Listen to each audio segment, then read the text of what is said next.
Good evening. You're watching the news at 6 with me, Ishan Russell. The news at 6 is all about the day's biggest developing stories, and we'll be filling you in on them over the next half hour. But first, the headlines you're tracking right now. Prime Minister Modi meets China's top CEOs in Shanghai. China-India signed deals worth more than $22 billion. Modi hard sells Make in India.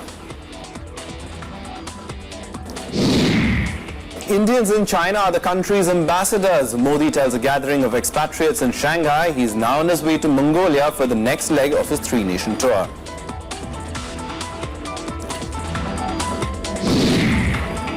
The Kejriwal-Najib jung tussle reaches a high pitch, with Gamlin taking over as additional chief secretary to the Delhi government. AAP calls the LG's decision to appoint her as unconstitutional. And is the death sentence for ousted Egyptian President Mohamed Morsi for his role in the 2011 mass jailbreak, religious authorities to give their opinion before the execution.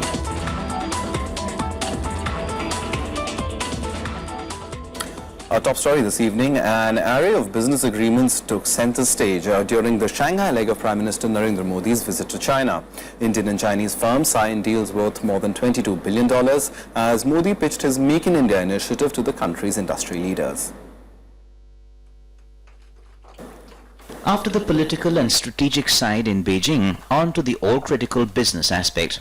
Prime Minister Modi's meeting with China's industry leaders in the commercial capital Shanghai was read for the actual deal signed as well as the wider atmospherics. Indian and Chinese firms signed 26 agreements officials said were worth a total of $22 billion. A list circulated by Indian officials showed many of the contracts were for Chinese banks to finance Indian firms and also included deals in the telecom, steel, solar energy and film sectors. Modi pitched his pet Make in India program before an audience that's often touted as critical to its success. Infrastructure and related developments is very huge in India. We are going to develop smart cities and mega industrial corridors. For this purpose, we have refined our foreign direct investment policy in construction. We are modernizing our railway system, including signals, engines, and railway stations.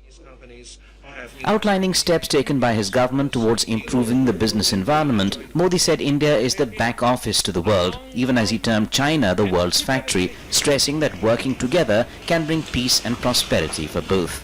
We also want to promote manufacturing in a big way, particularly to create jobs for our youth, who forms 65% of our population. It is also effort of my government to encourage innovation, R&D and entrepreneurship in country. But there's no refusing the fact that major gaps need to be bridged. China is India's biggest trading partner, with two-way commerce totaling $71 billion in 2014. But India's trade deficit with China has soared from just $1 billion in 2001-2 to more than $38 billion last year. Beyond business, the Prime Minister also met students at the Fudan University, inaugurating a center for Chinese and Gandhian studies. Gandhi के विचारों आचार में इन दोनों के उपाय मौजूद हैं। 为了解决这些挑战，我们可以引进甘地的思想。 अब इस अर्थ में गांधीयन स्टडी के माध्यम से इस यूनिवर्सिटी के विद्यार्थी न सिर्फ चीन को लेकिन मानवजात को भी इस अध्ययन के माध्यम से संदेश देने में समर्थ होंगे कि आज भी गांधी की तरह रिलेवेंट है। Highlighting a combination of cultural commonalities and business potential with China, that's been the thrust of Prime Minister Modi's meetings in Shanghai. Taking promises forward will be the key now. Bureau Report, Rajya Sabha Television. And let's go across to Shubhamoy Bhattacharya, joins us to help us understand Prime Minister Narendra Modi's visit a little better. He's the executive editor at Financial Express. Thanks very much for talking to us, Shubhamoy. If you talk about the India-China relationship, trade, of course, has been a consistent effort on both sides to really sideline the other contentious issues. This time around, this particular visit, Make in India, a particularly strong pitch from the Indian Prime Minister. How do you see these trade ties developing further? Good point, especially the trade ties. The biggest sore point is that it is about hugely adverse for India, and that is something that the Prime Minister would be particularly concerned about. A $40 billion trade deficit. So they have already talked about setting up a high-level task force which will try to work as to how Indian exports, IT and pharmaceuticals, IT as in IT hardware, could get more access into the Chinese market. All right, so there are issues, and that trade deficit, as you talked about, certainly is one of the factors that needs to be addressed. It's grown from, I think, $1 billion about in 2001 to about $48 billion now, $34 billion if I'm not mistaken. But Shubhamoy, in terms of the semantics, in terms of the message between the two countries as far as the Prime Minister's visit is concerned, Make it India a strong pitch. He called China the manufacturing hub and the India the backroom office of the world. So how do you see this relationship developing further? It's interesting because after all these will be the two major economies by 2030s. So obviously there has to be a much more solid engagement between these two countries, and trade both in goods as well as in services would be a very, very key feature of how they square off against each other. You would have economies which are as back office, as the Prime Minister said, as the manufacturing hub which China is. I suppose both will have to sort of accept each other's involvement at a fairly sophisticated level into each other's economy. So to that extent, I think this visit was very significant. All right, indeed a significant visit. If you talk about Prime Minister Modi and the Make in India pitch also, you spoke about that, but in terms of, because most of the world's manufacturing does happen in China, and India is also trying to achieve quite similar results through the Make in India program, do you see a lot of Chinese involvement in terms of giving the program an impetus? Certainly. What would happen is that if India's manufacturing has to really move ahead, then definitely Chinese buying of Indian goods would be a very significant factor. So to that extent, Make in India would strongly depend on how much China buys from India. And that is something that can only start now. All right, indeed, an interesting point to make over there. We'll leave it at that, Shubhamoy. Thank you very much for coming in and helping us understand the Prime Minister's China visit as far as the trade and economy of it goes a little better. So, of course, Make in India would be really dependent on how much China now purchases from India, not the other way around as well. Thanks very much, Shubhamoy, for that. Well, the Prime Minister also addressed the Indian diaspora in Shanghai, addressing a 5,000-strong crowd on the concluding day of his China visit. Prime Minister Modi said that both India and China can provide solutions to many of the problems being faced by the world. He also said that the two countries should tap into their common culture and history to work together for a better world. Modi also said that the warm welcome that he received in China is a testimony of the changing equations between the two countries. आज 16 मई है, ठीक एक साल पहले 16 मई 2014 ये जो 2.5 घंटे का टाइम डिफरेंस है ना, उसने आपको सबसे ज्यादा परेशान किया था। बहुत जल्दी उठ करके, जबकि हिंदुस्तान में लोग सोए थे, आपने पूछना शुरू कर दिया था रिजल्ट क्या आया। एक साल के भीतर भीतर आप सीना तान करके आंख में आंख मिला करके दुनिया से बात कर पाते हो कि नहीं कर पाते हो। दुनिया आपको संभार से देखती है कि नहीं देखती है? आपको स्वयं के भारत की प्रगति के प्रति गर्व होता है कि नहीं होता है? चीन और भारत मिलकर के न सिर्फ अपनी समस्याओं का समाधान कर सकते हैं, लेकिन वे दुनिया को भी अनेक संकटों से मुक्ति दिला सकते हैं। सिर्फ हर साल 5 चीनी नागरिकों को हिंदुस्तान देखने के लिए धक्का मारो बस। Well, let's go across to our correspondent Frank Pereira, who is in Beijing covering the Prime Minister's visit as it is now concluded, and he'll tell us the latest as far as what is happening over there. Now, Frank, the Prime Minister's visit, of course, has concluded, but if you talk about the big takeaways, what would there be? How is this visit being viewed in China itself?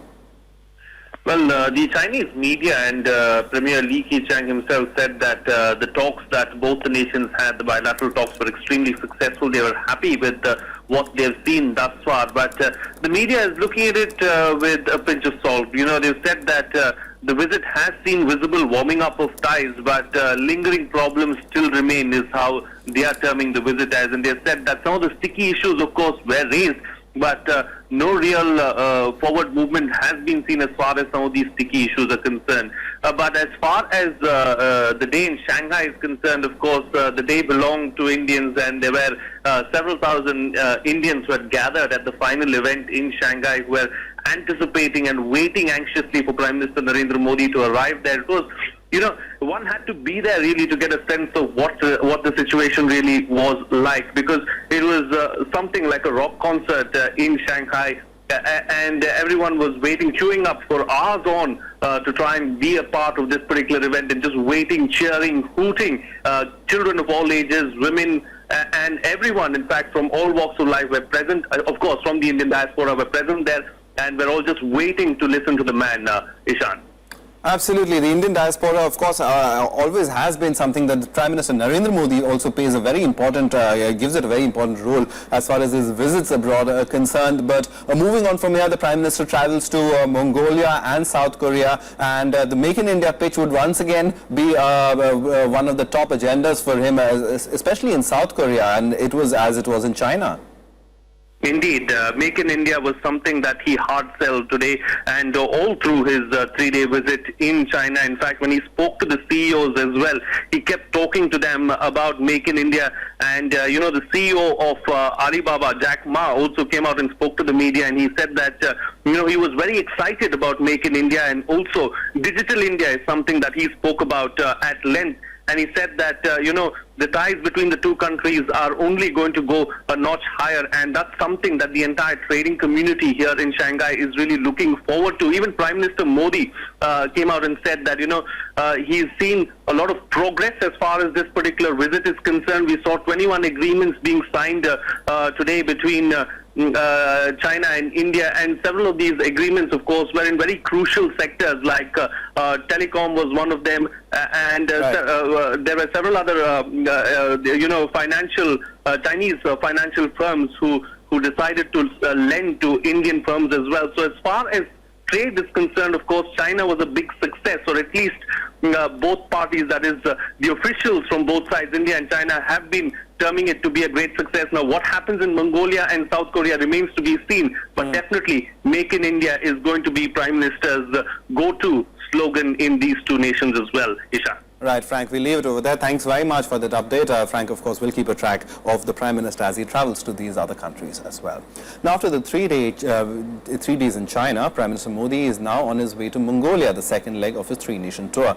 Modi will be the first Indian Prime Minister to ever visit Mongolia. During his visit, Modi will meet the Mongolian Prime Minister for talks. India is also likely to sign several agreements with Mongolia, like enhancing cooperation in border guarding, policing and surveillance. Geographically, Mongolia is sandwiched between two giants, China and Russia. After China, Prime Minister Modi will head to South Korea for his, after Mongolia, sorry, the Prime Minister Modi will head to South Korea for his third and final leg of the tour. Well, time now for a quick break, but coming up on the other side, 4 Dalits have been killed allegedly over a land dispute in Rajasthan. More on that on the other side.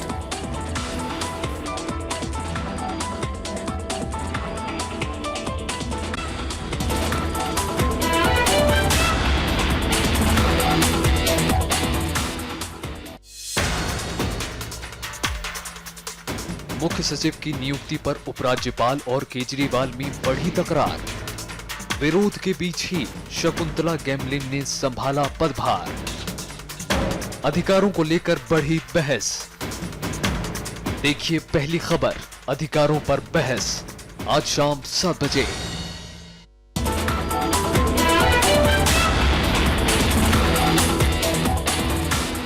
Welcome back. You're watching the news at 6. Now, the ongoing war between Delhi Chief Minister Arvind Kejriwal and Lieutenant Governor Najib Jung over the appointment of Chief Secretary Shakuntala Gamlin escalated further. Gamlin today took charge even after being warned by the Kejriwal government not to do so. Kejriwal has now sought an appointment with the president to resolve the matter. Senior IAS officer Shakuntala Gamlin takes additional charge as Chief Secretary. This after she was told not to do so by the Kejriwal government. In a letter to Gamlin, Kejriwal said her appointment was against the set rule. On Friday, Gamlin was appointed as acting Chief Secretary, the senior-most bureaucrat in Delhi, by Lieutenant Governor Najib Jung.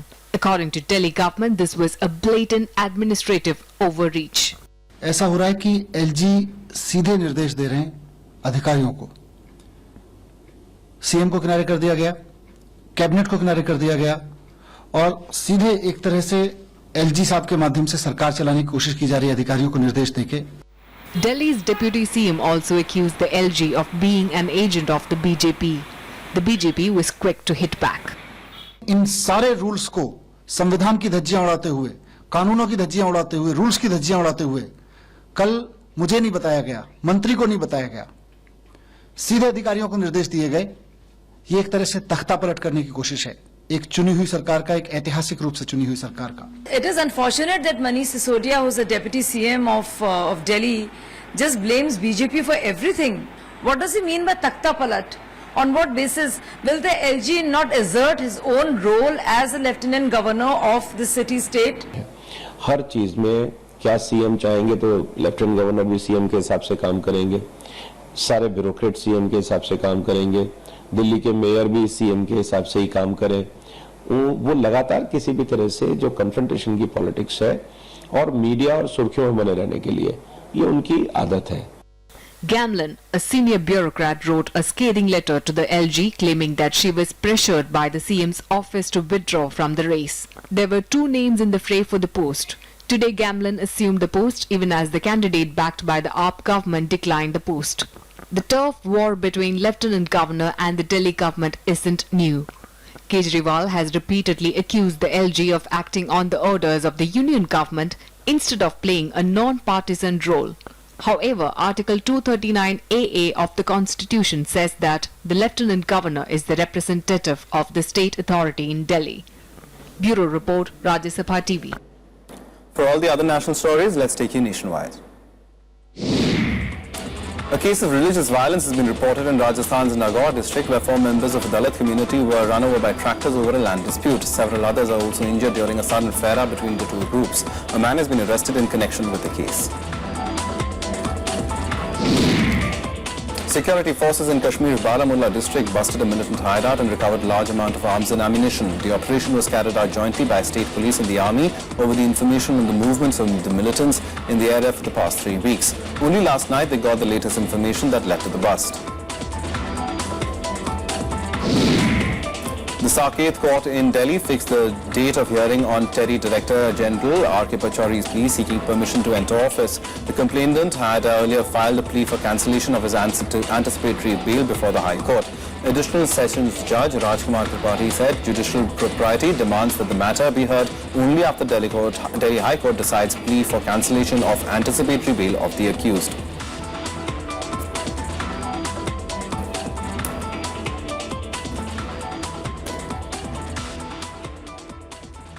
Well, time now for a short break, but coming up on the other side, the Boston Marathon bomber has been sentenced to death. Details on the other side.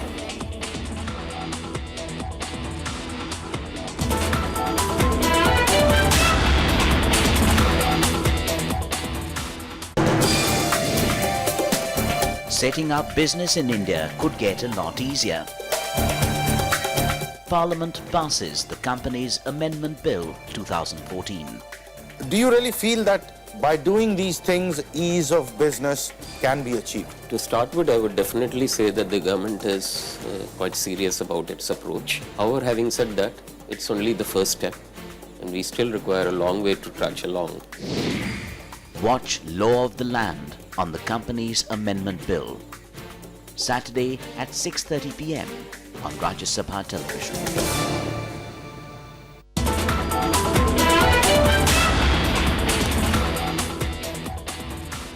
Welcome back. You're watching the news at 6. Now some international news. U.S. Secretary of State John Kerry is in Beijing to discuss tensions with China over its role in the disputed areas of South China Sea.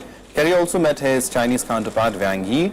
Kerry said that the U.S. is concerned by the pace and scope of China's reclamation projects in contested areas of the South China Sea. He also urged China to halt its increasingly assertive actions in the South China Sea. Chinese Foreign Minister Wang Yi said China is determined to safeguard its sovereignty. Kerry's on a two-day visit to China is due to hold a series of meetings with the Chinese President Xi Jinping and other top government officials in the Chinese capital. I urged China, through Foreign Minister Wang, to take actions that will join with everybody in helping to reduce tensions and increase the prospect of a diplomatic solution. And I think we agree that the region needs smart diplomacy in order to conclude the ASEAN-China Code of Conduct and not outposts and military strips. 首先我想告诉各位的是，或者说我想重申的是，中国维护自身主权、领土完整的意志坚如磐石，不容置疑。这是人民对政府的要求，也是我们正当的权利。 An Egyptian court has sentenced ousted President Mohamed Morsi to death for his role in the mass jailbreak earlier in 2011. The country's religious authorities will now give their opinion before the verdict is carried out. Morsi has already been sentenced to 20 years in jail for torturing protesters during his regime. It's the death sentence for ousted Egyptian President Mohamed Morsi. The Cairo court pronounced the maximum punishment for him over a mass jailbreak in 2011. بعد الاطلاع على المادة 381 من قانون الإجراءات الجنائية قررت المحكمة إرسال أوراق القضية إلى فضيلة مفتي الجمهورية. The future of Morsi and 100 other Muslim Brotherhood leaders is now in the hands of the top religious leader, Grand Mufti, who will give his final opinion in the case. Final verdict is due for June 2nd. سعد توفيق مصطفى الكتاتني محمد مرسي عيسى العياط عصام الدين محمد حسين العريان وحددت جلسة 2/6/2015. Morsi has already been sentenced for 20 years in prison for arresting and torturing protesters during his rule. Morsi and his co-defendants are accused of collaborating with the Palestinian Islamist group Hamas and the Lebanese Shia group Hezbollah to break into several prisons across Egypt in January 2011, facilitating the escape of several prisoners. Mohamed Morsi, Egypt's first democratically elected president, was deposed by a military coup in July 2013. Since his ouster, the military launched a crackdown on the Muslim Brotherhood and its supporters. Bureau Report, Rajya Sabha TV. Now, a jury in the United States today sentenced the Boston Marathon bomber Dzhokhar Tsarnaev to death by lethal injection. Dzhokhar is likely to be moved to a federal prison in Indiana for the execution. 3 people were killed and scores were injured when he, along with his brother, planted bombs at the finish line of the Boston Marathon in 2013. Today the jury has spoken, and Dzhokhar Tsarnaev will pay with his life for his crimes. Sentenced to death, 21-year-old Dzhokhar Tsarnaev will now await execution in the federal prison in Terre Haute in Indiana. He will be put to death by a lethal injection. Tsarnaev stood unmoved and remorseless as the jury pronounced the sentence after an emotional, exhausting trial. The trial of this case has showcased an important American ideal, that even the worst of the worst deserve a fair trial and due process of law. The defendant claimed to be acting on behalf of all Muslims. This was not a religious crime. and it certainly does not reflect true Muslim beliefs. It was a political crime designed to intimidate and to coerce the United States. Victims who were present in the trial room sobbed as the verdict was read out. One of them, who had nearly bled to death, said, "An eye for an eye," in Sarnev's own words. Happy is not the word I would use. There is nothing happy about having to take somebody's life. I'm satisfied.